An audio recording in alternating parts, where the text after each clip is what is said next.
वचन इस प्रकार से है जो यीशु मसीह ने कहा कि मरकुस रचित सुसमाचार 12 अध्याय का 24 पद। मरकुस रचित सुसमाचार 12 अध्याय का और उसका 24 पद। और जहां इस प्रकार से लिखा हुआ है, यीशु ने उनसे कहा, तुम ना शास्त्र को जानते हो और ना परमेश्वर की शक्ति को। विषय है यू डोंट नो स्क्रिप्चर। आप वचन को नहीं जानते हो। लोग जो है ये दावा करता है कि मैं वचन को जानता हूं, मैं वचन को पढ़ता हूं, मैं वचन को अध्ययन करता हूं। बहुत अच्छी बात है जब परमेश्वर का वचन को आप पढ़ते हैं, बहुत अच्छी बात है जब परमेश्वर का वचन का आप अध्ययन करते हैं, बहुत अच्छी बात है जब परमेश्वर का वचन का आप चिंतन करते हैं। पर फिर भी हम पाते हैं यीशु बोलता है कि तुम परमेश्वर के वचन को, तुम शास्त्र को नहीं जानते हो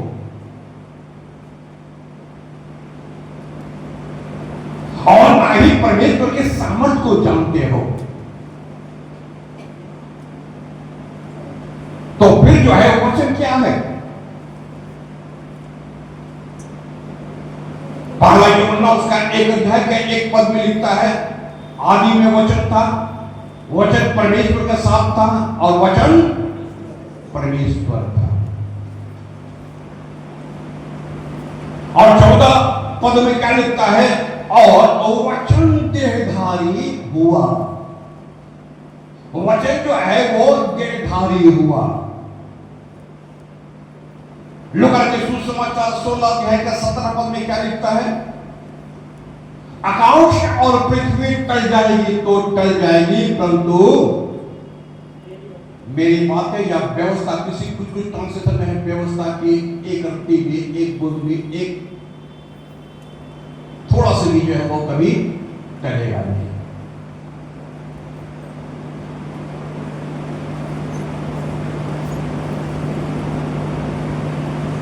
तो यहां पर हम पाते हैं यीशु ने कहा, तुम ना शास्त्र को जानते हो।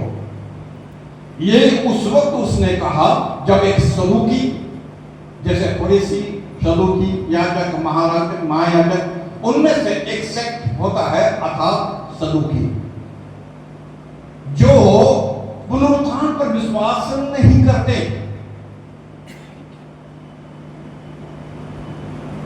और ये बात उस वक्त आया है जब कुछ सदूकी यीशु के पास आया और कहा, हे प्रभु, एक स्त्री है और जब उसका पति मर गया तो वो जो है दूसरा से शादी की है, फिर तीसरा से, यह सब मरते चला गया। इसी प्रकार से जो है वह 7 पति कर चुकी है, 7 मर गया, अब बाद की स्त्री भी मर गई।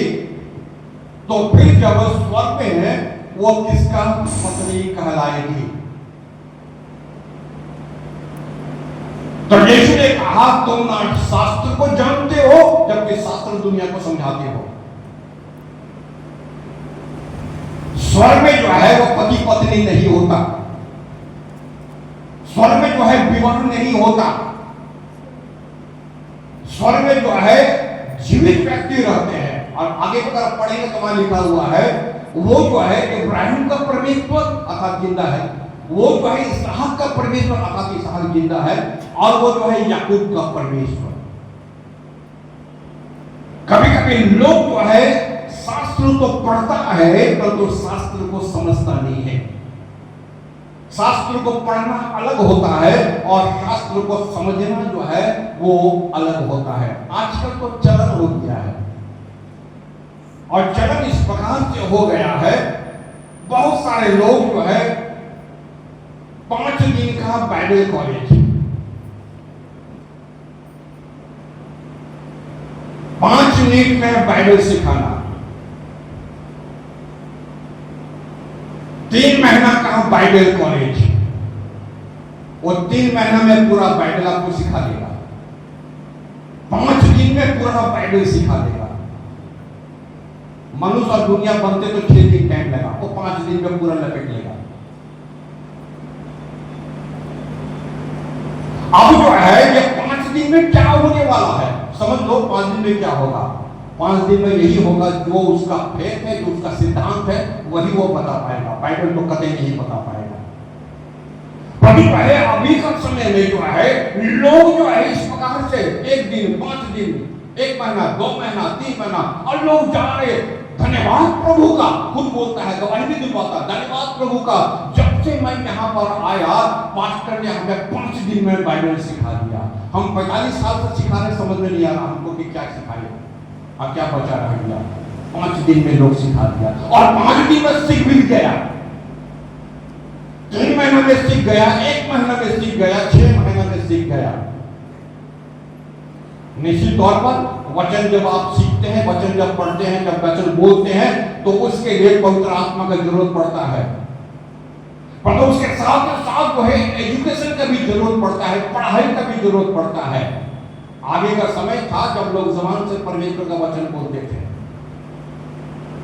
फैमिली टू फैमिली, अगर पर्सन टू पर्सन में उसको फॉलो किया जाता था। क्योंकि पूछा गया अपने बच्चों को बोलना, वो अपने बच्चों को बोले किस प्रकार से। अब जो है एजुकेशन का जमाना आ गया है। निश्चित तौर पर जो है आपको बाइबल अध्ययन करना है, बाइबल को पढ़ना है। कभी कभी जो है लोग जो है वचन पढ़ लेता है, अपना तरीका से जो है बाइबल का जो है वो ट्रांसलेशन बताता है। क्योंकि जैसे उनको समझ में आया, और जितना उनको समझ में आया उतने ही जो है वो प्रभु का वचन जो है वो क्या करता है, तोड़ के मरोड़ के जो वो समझा उसी को आपको समझाया।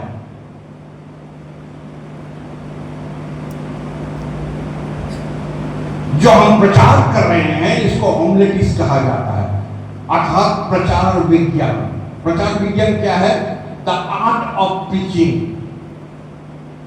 प्रचार करने का कला। कि कैसे प्रचार किया जाता है ये अलग विषय है। एक होता है हर्मेनेटिक्स, और हर्मेनेटिक्स का अर्थ होता है इंटरप्रेट करना, अर्थात जो है सिद्धांत, अर्थात जो है किस प्रकार से उसका खुलासा किया जा सकता है। और खुलासा करने के लिए, परमेश्वर के वचन को खुलासा करने के लिए बहुत सारे ज्ञान का जरूरत पड़ता है। जैसे जब लोगों ने यीशु से कहा कि हे प्रभु, तो दृष्टांत में, पैराबल में क्यों बात करता है? और यीशु पैराबल में, दृष्टांत में इसलिए बातचीत करता था क्योंकि उस वक्त जितना भी वो पैराबल या दृष्टांत बोला, उस समय कस्टम में, उस समय में रीति रिवाज था, उसी के अनुसार वो बातचीत किया। जब प्रचार किया जाता है, एक प्रचारक को जब प्रभु का वचन खोला जाता है, हर्मेनेटिक्स अर्थात व्याख्या जब किया जाता है, उस व्यक्ति को, उस प्रचारक को उस समय का इतिहास मालूम होना चाहिए कि कौन सा संदर्भ में जो है वो वचन बोला गया है, उस समय का काल कैसा था, समय कैसा था, उसको जो है भौगोलिक स्थिति अर्थात भूगोल ज्योग्राफी को मालूम होना चाहिए। तभी जो है बता सकेगा कि उस वक्त का भौगोलिक स्थिति क्या है। उसको जो उस वक्त का संस्कृति का पता होना चाहिए, कल्चर का पता होना चाहिए। अगर कल्चर का पता नहीं होगा तो फिर जो है वो कैसे प्रचार करेगा? ना इतिहास का पता, ना भौगोलिक पता, ना थ्योलॉजी पता, ना जो है होमलेटिक्स पता, ना हर्मेनेटिक्स पता, कुछ भी पता नहीं है, पर तो फिर भी बोलता है कि परमेश्वर ने हमको बुलाया। निश्चित तौर पर बुलाया होगा। ऐसे बहुत सारे प्रचारक हुआ है, आज भी प्रचार कर रहा है, परंतु इसी भीड़ में जो है ऐसे भी मनुष्य है, ऐसे भी टीचर है, ऐसे भी प्रचारक है जो सिर्फ जो है अपना ही सिद्धांत बोलता है, और लोगों को कान में सुनने में बहुत उत्तम लगता है, अच्छा लगता है, क्योंकि वो खरा नहीं होता। और इसलिए हम कहते हैं यीशु ने कहा वहां पर, और किससे कहा था? जो अध्ययन करने वाला है शास्त्र को, और उसने कह दिया कि तुम शास्त्र को नहीं जानते हो। तुम जो है शास्त्र को नहीं जानते हो, तुम पढ़ते जरूर हो परंतु तुमको कुछ नहीं पता है। नया नियम में हम पाएंगे खोजा है, और खोजा यशायाह नबी की पुस्तक पढ़ता हुआ जा रहा था और उसके पीछे में फिलिप्पुस दौड़ा, और जब फिलिप्पुस दौड़ा तो फिलिप्पुस ने उससे पूछा तू जो पढ़ता है उसको समझता भी है? तो हम पाते हैं कि खोजा ने कहा जब तक कोई हमें परमेश्वर के वचन को ना समझाए तो हम कैसे समझाए? उसका मतलब समझाने वाला होना चाहिए। और हम पाते हैं कि फिलिप्पुस ने उसको समझाया, और जब समझाया तो खोजा ने समझ लिया, और जब खोजा समझ लिया तो बोलता पानी भी इधर है और हम भी इधर है और तू भी इधर है, तो क्यों ना हमको बपतिस्मा दे दे। अब बपतिस्मा तो जो है हम वचन पढ़ते हैं, और आज का दिन में आज का समय में जो है वचन जो है होता है कि लोग जो है बिना सोचे बिना समझे और फेसबुक में आकर के जो जैसे मन करता है वैसे ही बक देता है। आजकल जो है फेसबुक में ट्रेंड चल रहा है, कहां लिखा हुआ है कि टैग देने का नया नियम में कहां लिखा हुआ है? बहुत अच्छा है, अच्छा प्रचार किया तुम। कहां लिखा हुआ टैग देने का? अच्छी बात है, टैग अपने पास रख, लंबे हमको दे दे। कुछ समझे? कुछ समझे आप? किसी दिन हम टैग के बारे में प्रचार करेंगे, बट वो बोलता है इसके बारे में तो बोल दिया, तेरा बीमारी है तो बीमारी का निदान बताओ। कहां लिखा हुआ है कि नया नियम में टैग देने का? टैग तुम रखो, 90 हमको दे दो, चल को दे दो।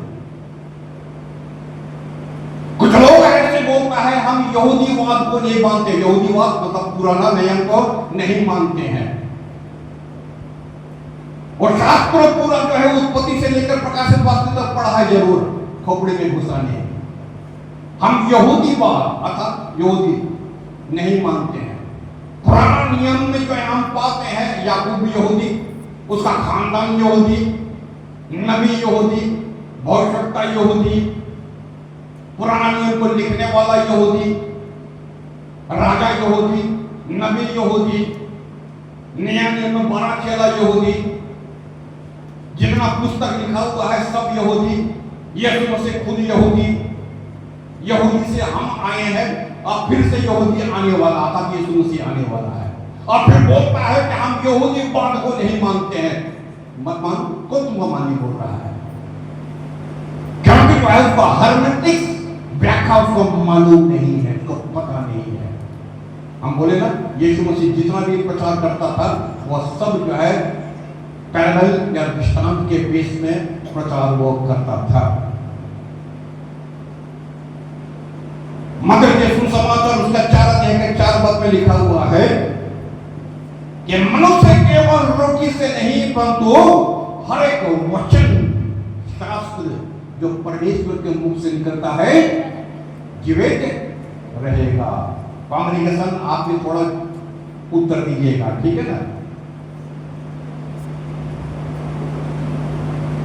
और है मत्ती 4 का 10 में क्या लिखा हुआ है और 11 में, मत्ती 10 और 4 अध्याय के 10 और 11 पद में क्या लिखा हुआ है? तब यीशु ने उससे कहा, हे शैतान दूर हो जा, क्योंकि लिखा है तू प्रभु अपने परमेश्वर को प्रणाम कर और केवल उसी की उपासना कर। हाँ, उसमें क्या लिखा हुआ?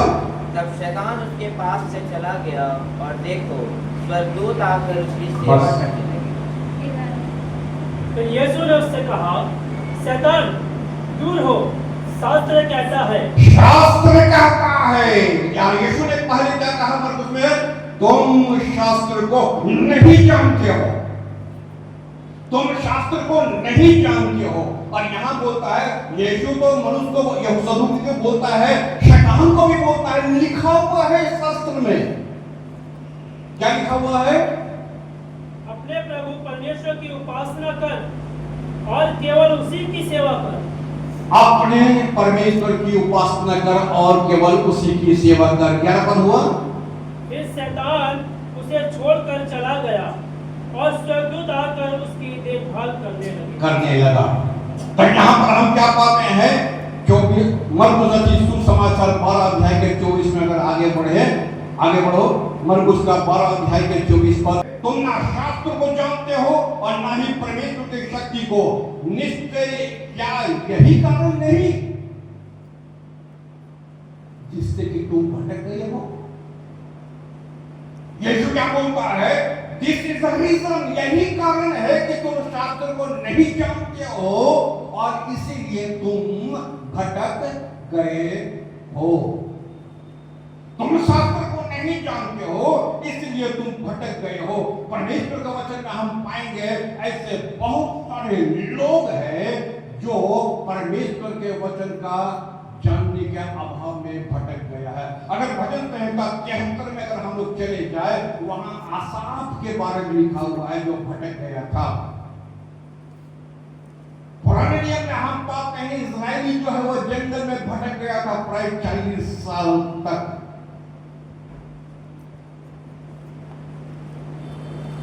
दूसरा तीमुथियुस का 4 अध्याय के 10 पद में अगर हम पाएंगे तो वहां पर पौलुस का साथी जिसका नाम देमस है, वो संसार को प्रिय जानकर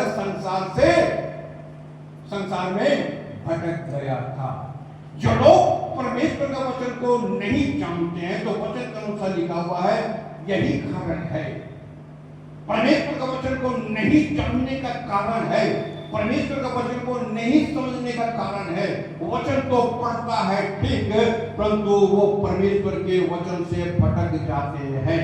पहला तीमुथियुस का 4 अध्याय के 1 पद में क्या लिखता है? पहला तीमुथियुस 4 अध्याय के 1 पद में आत्मा ने स्पष्ट रूप से कहा कि आगे चलकर कुछ लोग भटकाने वाले झूठे भविष्यवक्ताओं, आने वाले समय में कुछ लोग जो है, हम बोले ना, लोग प्रचार तो कर रहा है और ऐसे भी प्रचारक है जो वचन को जानते नहीं है, पढ़ते हैं, ना इतिहास जानता, ना भूगोल जानता है, ना उसका कस्टम जानता, ना रीति जानता, ना रिवाज जानता, ना हार्मेटिक्स जानता, ना थ्योलॉजी जानता, ना होमिलेटिक्स जानता, परंतु बोलेगा जरूर।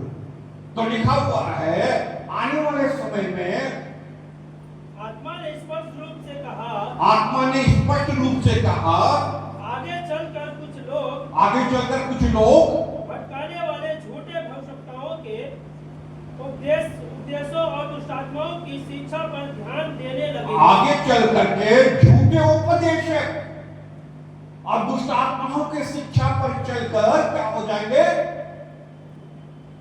भटक जाएंगे। आगे चलकर आने वाले दिनों में, अतः इन दिनों में बहुत सारे झूठा उपदेश देने वाला, हम बोले ना, आप उपदेश को सुनेंगे आपको लगेगा कितना सुंदर कर रहा, उसका डेप्थ तो आपको जानना जरूरी है। आपको जो उसका बैकग्राउंड तो जानना जरूरी है, कौन सा संदर्भ में लिखा हुआ है।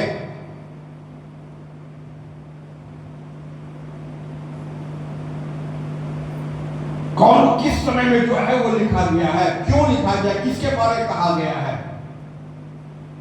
परंतु यहां पर क्या बोलते हैं कि अंतिम दिनों में झूठा उपदेश तुम्हारा वचन को तोड़ेगा, तुम्हारा वचन को मोड़ेगा, तुम्हारे सामने परमेश्वर का वचन ऐसे प्रस्तुत करेगा, उसका नॉलेज तो उसके पास है ही नहीं, ज्ञान उसके पास नहीं है, समझ उसके पास नहीं है, उसको व्याख्या करने का ताकत उसके पास नहीं है, वो स्पिरिट, वो पवित्र आत्मा नहीं है, वो ज्ञान भी नहीं है, जिसके कारण तुम में बहुत सारे हैं जो कि भटक जाएंगे। और इसलिए यहां पर लिखा हुआ है तुम ना शास्त्र को जानते हो ना ही परमेश्वर का शक्ति को जानते हो। अगर तुम शास्त्र को जानते हो अर्थात वचन को जानते तो वचन का सामर्थ्य को भी तुम जरूर जानोगे। और वचन का सामर्थ्य क्या है? आदि में वचन था और वचन परमेश्वर के साथ था, वचन परमेश्वर था। दुनिया का सृष्टि किसके द्वारा हुआ? वचन के द्वारा।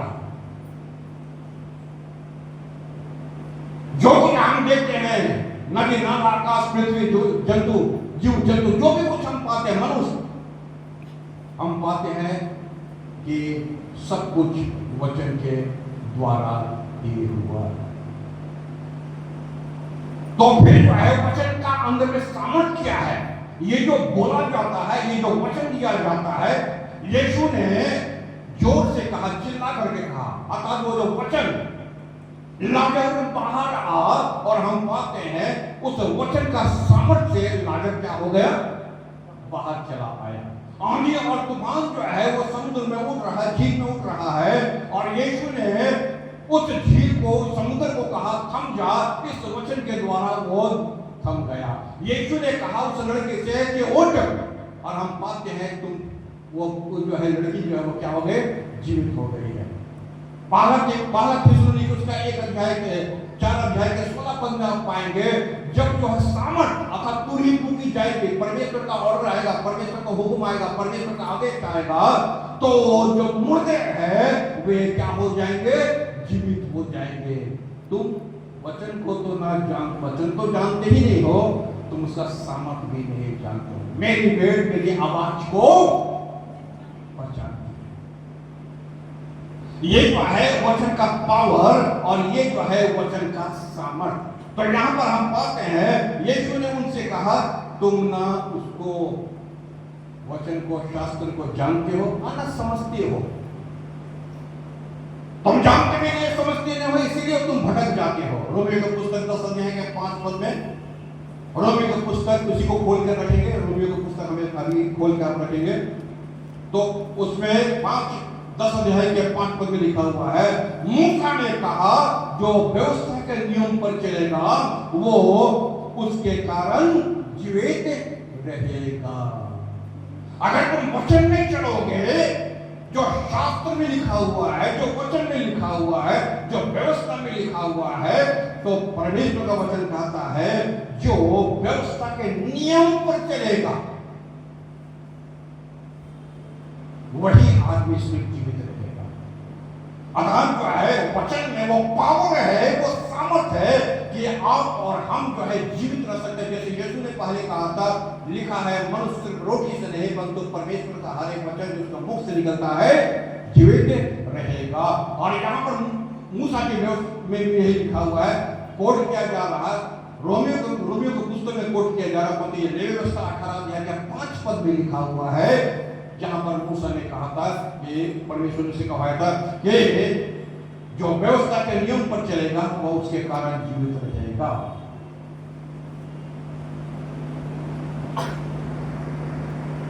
8 पद में इस प्रकार से लिखा हुआ, वचन कहता है, अर्थात शास्त्र कहता है, वचन तेरे पास है।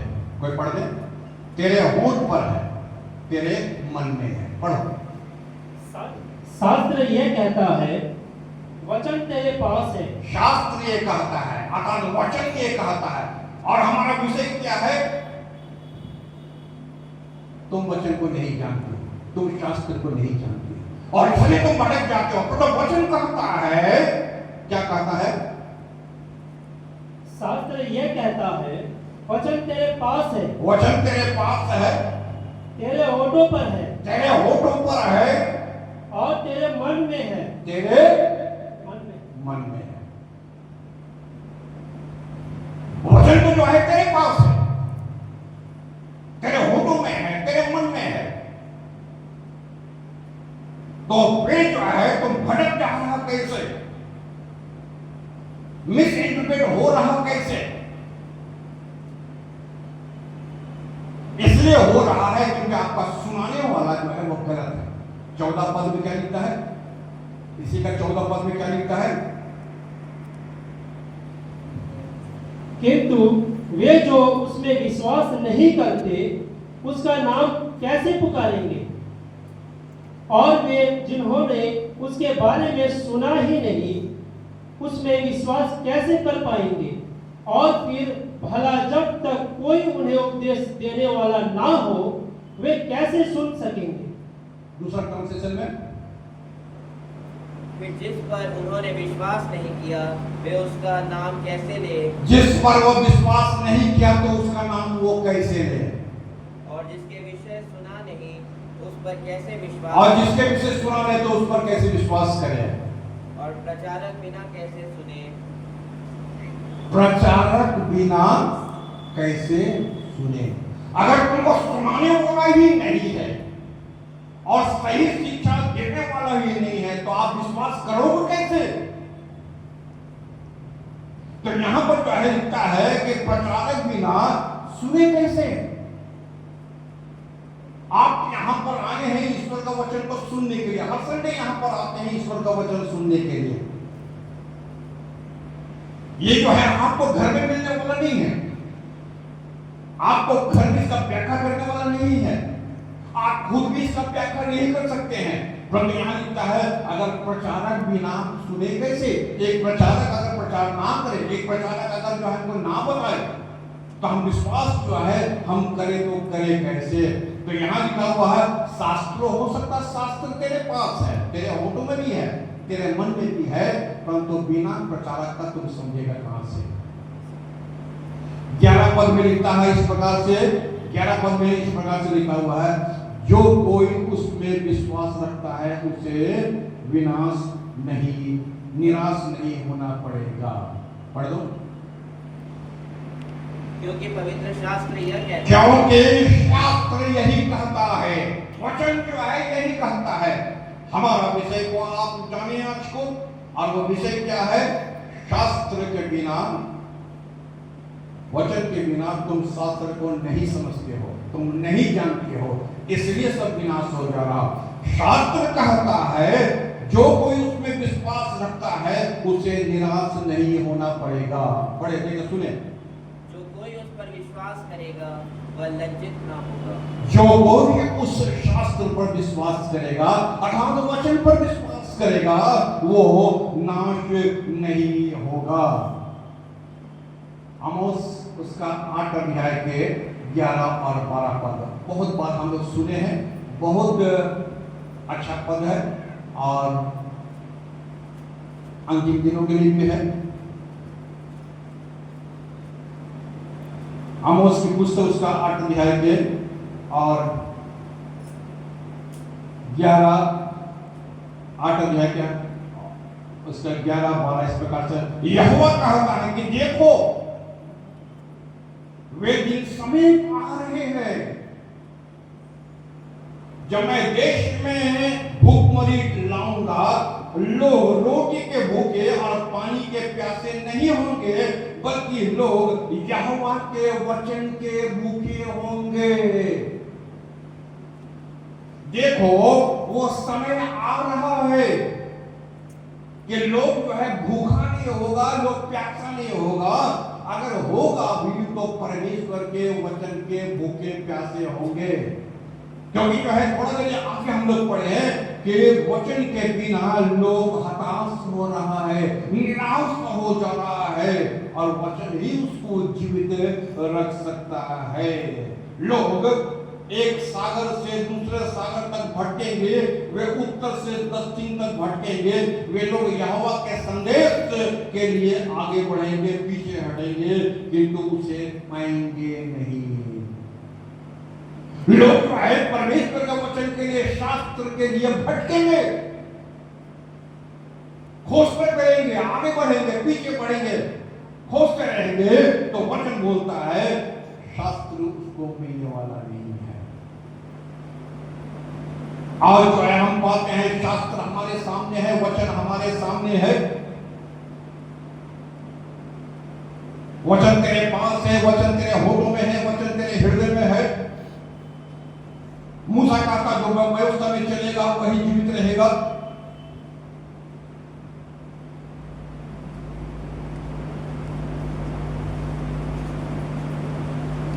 और वर्ष 15 में लिखा हुआ है, 15 में शास्त्र कहता है सुसमाचार अर्थात शास्त्र को लाने वाले के पैर कितना ही सुंदर है। 15 पद रोमियो का 10 का 15। शास्त्र कहता है कि सुसमाचार लाने वालों के, समाचार को लाने वाले का पैर जो है कितने सुंदर है। किसका किसका? आप भी तो पैर से ही चल के आए हैं, हाँ कि नहीं? हाँ? आपका तो पैर जो है सारा सप्ताह सारा दिन चलते रहता है। अगर जो है आपका पैर है सुसमाचार नहीं ले गया। लोग को भूखा रहेगा, प्यासा रहेगा, खोजता रहेगा, सुसमाचार नहीं मिलेगा, वचन नहीं मिलेगा। वो जो भूखे और प्यासे है वचन का, जो वचन पर विश्वास करेगा वही जीवित रहेगा। जो वचन पर, जो शास्त्र पर विश्वास करेगा वो निराश नहीं होगा। तो यहाँ पर क्या लिखता है, क्या ही सुंदर है, क्या ही अच्छा है कि जो सुसमाचार को, जो वचन को लाता है। क्योंकि अगर जो वचन नहीं रहेगा तो परमेश्वर का वचन यीशु ने कहा दिया, तुम जो है परमेश्वर का वचन को समझते नहीं हो, और समझते नहीं हो इसलिए तुम भटक जाते हो, तुम जानते नहीं हो वचन को। और जो सुनाने वाला का सुनाई नहीं तो आप विश्वास कहां से करोगे। और यहाँ पर कहता है कि क्या ही धन्य, क्या ही अच्छा है जो सुसमाचार लाने वाला का वचन जो है, जो सुसमाचार को लाता है, उसका चरण, उसका पैर जो है वो कितना सुंदर है। 13 पद में इस प्रकार से लिखा हुआ है, 13 पद में इस प्रकार से लिखा हुआ है, हर कोई जो प्रभु का नाम लेगा उद्धार पाएगा। 13 पद में क्या लिखा हुआ है, 13, क्योंकि जो कोई प्रभु का नाम लेगा वह उद्धार पाएगा। जो कोई प्रभु का नाम लेगा वही उद्धार को पाएगा। यही शास्त्र है, यही वचन है, जो कोई प्रभु का नाम लेगा वही उद्धार पाएगा। इसमें से जो है सिर्फ मसीहों का नहीं है, परंतु जो कोई इस पर विश्वास करेगा, कोई भी कौम हो, कोई भी जात हो, कोई भी भाषा हो, कोई भी क्यों ना हो, जो कोई प्रभु का नाम लेगा वही जो है उद्धार को पाएगा। योएल नबी की पुस्तक उसका 2 अध्याय के 32 पद में इस प्रकार से लिखा हुआ है। योएल नबी की पुस्तक उसका 2 अध्याय के और 32 पद में इस प्रकार से लिखा हुआ है, तब कोई भी ऐसा व्यक्ति जो यहोवा का नाम लेगा छुटकारा पाएगा। तब कोई भी ऐसा व्यक्ति जो यहोवा का नाम लेगा, जो प्रभु का नाम लेगा, जो यीशु का नाम लेगा, जैसे व्यवस्था उसको सिखाया है, जैसे शास्त्र उसको बताया है, जैसे वचन उसको बताया है, जो कोई प्रभु का नाम लेगा वही जो है छुटकारा पाएगा। जो कोई प्रभु का नाम लेगा वही छुटकारा पाएगा। भजन संहिता उसका 19 अध्याय के 4 पद में इस प्रकार से लिखा हुआ है। भजन संहिता 19 अध्याय के 4 पद में इस प्रकार से लिखा हुआ है। आप वचन के बारे में सुन रहे हैं, शास्त्र के बारे में सुन रहे हैं। बिना शास्त्र के आदमी उद्धार नहीं पाता, बिना शास्त्र के वचन के आदमी जीवन नहीं पाता, बिना वचन के आदमी छुटकारा नहीं पाता। अब वचन ही तुमको बचाएगा। 19 का 4 भजन संहिता। उनका स्वर सारी पृथ्वी पर गूंज गया है और उनके वचन जगत की छोर तक उनका स्वर सारी पृथ्वी में गूंज गया है और उसका वचन जगत की छोर तक पहुंच गए हैं। जगत के छोर तक पहुंच गया है। ठीक है ना? जगत के छोर तक जो है कुछ पहुंचे या ना पहुंचे, परंतु हम पाते हैं कि उसका वचन जो है जगत के छोर तक क्या हो गया है, पहुंच गया है। जाओ और समस्त जगत में सुसमाचार वचन का प्रचार करो। जाओ और समस्त जगत में वचन का प्रचार करो, सुसमाचार का प्रचार करो। जो विश्वास करे उसको पिता पुत्र पवित्र आत्मा का नाम सुन, जिसको वही उद्धार को पाएगा। और यहां पर हम पाते हैं कि परमेश्वर का वचन जो है वो जो है समस्त जगत के छोर तक पहुंच गया है।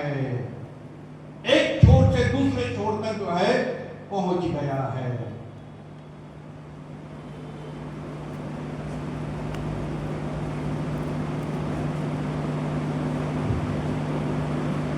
शैतान को पता है कि मेरा समय नहीं आया। और जब वो दुष्ट आत्मा घर से जो व्यक्ति यीशु के पास सामने था और यीशु ने उसके अंदर से दुष्ट आत्मा को निकाला, और उससे पहले जो है वो बोलता है अभी मेरा समय नहीं आया। वो भी शास्त्र जानता, शास्त्र को जानता है कि मेरा समय भी नहीं आया है, वो भी वचन को जानता है। और शैतान ये भी जानता है कि शास्त्र में ही लिखा हुआ है तू झुककर प्रणाम कर, और ये भी शास्त्र में ही लिखा हुआ है कि मनुष्य रोटी से नहीं। तो शैतान भी शास्त्र को कोडी करता है। हम और आप भी शास्त्र से बातचीत करते हैं, उन्हें वचन से बात करते हैं, और ऐसा बहुत सारे प्रचार प्रचारक है जो भी शास्त्र से ही बात करता है। और उनमें से जो है बहुत सारे लोग जिसको वचन का नॉलेज या वचन का ज्ञान या उसको जितना भी ज्ञान है अपनी समझ से वो जो है उस वचन को बोल रहा, उसको कितना डीप या कितना गंभीर, कितना उसको को मालूम पता नहीं है, पर तो बोल रहा है जरूर। और तब में लिखा गया है कि बहुत सारे ऐसा उपदेशक है जिसके कारण जो है वो झूठे प्रचारक है, झूठे उपदेशक है, वो वचन को जानता नहीं है, और बहुत सारे लोग जो है भटक गए हैं। बहुत सारे झूठे भविष्यता, झूठे उपदेश के कारण लोग भटक गए हैं, क्योंकि शास्त्र को जानते। शैतान को मालूम है शास्त्र, ठीक है ना। सदूकी भी जो पढ़ता है, पर यीशु को पता दिया तुम पढ़ते तो जरूर हो, पर तुमको मालूम नहीं है। हम बात रहे हैं महायाजक वो तो मंडली चला रहा, वो तो लोगों को चढ़ाता था। परंतु हम पाते हैं जब यीशु मसीह ने कहा हाँ मैं प्रभु हूं, हाँ मैं परमेश्वर हूं, हाँ मैं राजा हूं, और हम पाते हैं वो जो है महायाजक ने अपना कपड़ा फाड़ दिया। याद कर रहे हैं पिलातुस रिपोर्ट में आप परमेश्वर की व्यवस्था में लिखा हुआ है कि कोई भी याजक अपना कपड़ा फाड़ नहीं सकता। शास्त्र तो जानते हो, पर तो शास्त्र के बारे में लिखा हुआ है उसको तुमको पता नहीं। वचन जो है वो प्रचार तो करते हो, वचन जो है सुनाते तो हो, मतलब तुमको वचन के बारे में पता ही नहीं है। मरकुस रचित सुसमाचार उसका 13 अध्याय के 10 पद, मरकुस रचित सुसमाचार उसका 13 अध्याय के 10 पद, जहां इस प्रकार से लिखा हुआ 13:10, मरकुस 13:10। पर अवश्य है कि पहले सुसमाचार सब जातियों में प्रचार किया जाए। आवश्यक है कि वचन अर्थात शास्त्र सुसमाचार सारे जगत में प्रचार किया जाए। यही आवश्यक है, यही जरूरी है। पहले शास्त्र जो है तुम्हारा प्रचार का जरूरत नहीं है, आवश्यक है सुसमाचार वचन सारे संसार में प्रचार किया जाए। हेरोदेस को मालूम नहीं था, हेरोदेस को मालूम नहीं था कि मसीह का जन्म कहाँ हुआ है। हेरोदेस को जो है मालूम नहीं है कि यीशु का जन्म कहाँ हुआ है। परंतु जब ज्ञानी आदमी से पूछा तो ज्ञानी ने कहा हाँ इस प्रकार शास्त्र कहता है कि यरूशलेम में उसका जन्म हुआ है।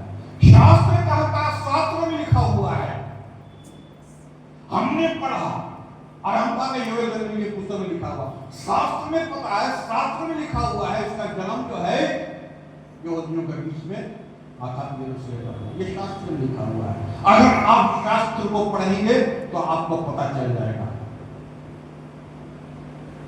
अगर गंभीरता से पढ़ेंगे वचन को तो वचन आपसे बातचीत करेगा। अगर ऐसा ही जो है अगर आप पढ़ते रहेंगे तो वचन आपसे बात नहीं करेगा, आपको समझ में नहीं आएगा कुछ। पहला कुरिन्थियों उसका 15 अध्याय के 45 पद में क्या लिखता है? पहला कुरिन्थियों 15 अध्याय के 45 पद में